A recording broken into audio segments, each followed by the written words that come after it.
घना जंगल, इतना घना कि आसमान भी वहां झांकने से डर जाए।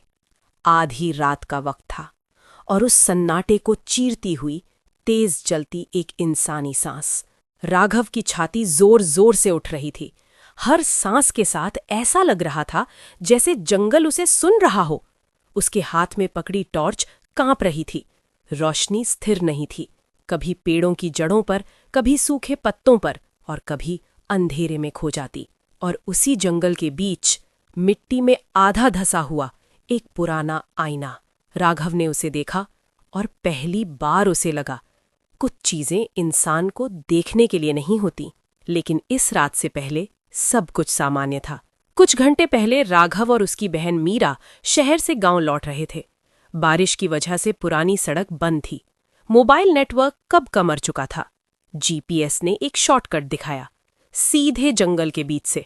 मीरा ने हंसते हुए कहा था, भैया हॉरर मूवी जैसा लग रहा है। राघव ने मुस्कुराकर बात टाल दी थी।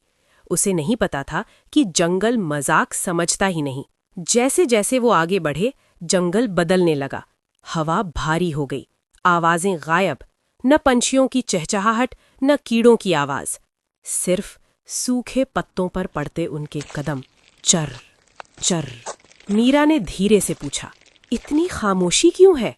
राघव ने जवाब नहीं दिया, क्योंकि उसे भी वही सवाल भीतर से काट रहा था। तभी मीरा की नजर झाड़ियों में किसी चमक पर पड़ी। वो चमक टॉर्च की रोशनी से नहीं थी, वो अपनी थी। झाड़ियों के बीच मिट्टी में पड़ा एक पुराना आईना। उसका फ्रेम टूटा हुआ था, किनारे जंग लगे थे, लेकिन शीशा अजीब तरह से बिल्कुल साफ। न धूल न खरोंच, जैसे समय ने उसे छुआ ही न हो। राघव ने टॉर्च की रोशनी आईने पर डाली और उसी पल हवा ठंडी हो गई, इतनी ठंडी कि सांस से भाप निकलने लगी। जंगल में दूर कहीं किसी भारी चीज के गिरने की आवाज आई। धप। मीरा सिहर गई। राघव का हाथ अपने आप कांपने लगा। उसने आईने में देखा और वहीं उसकी रीढ़ में ठंड दौड़ गई। आईने में उसका अक्स नहीं था, बल्कि वही जंगल था, लेकिन जमीन पर पड़ा हुआ राघव, खून से लथपथ, आंखें खुली पर जिंदगी खत्म।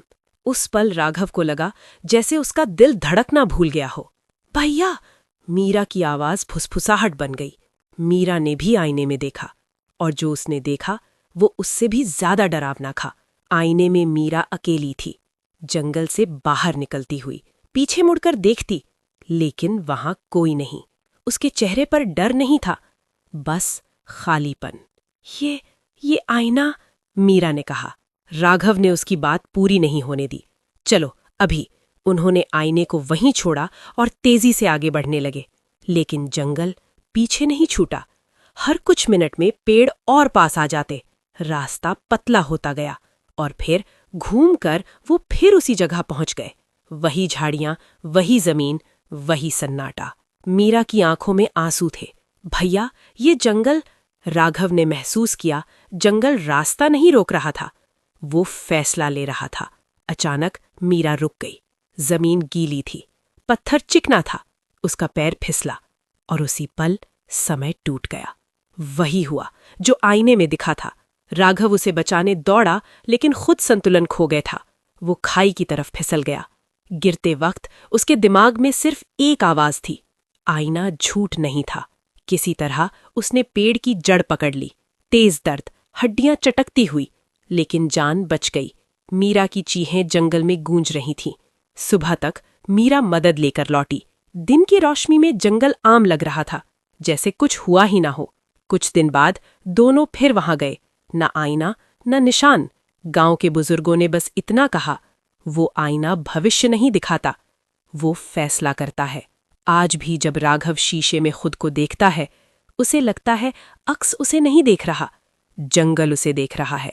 और कहीं अंधेरे में वो आईना अब भी मौजूद है, किसी अगले इंसान का इंतजार करता हुआ।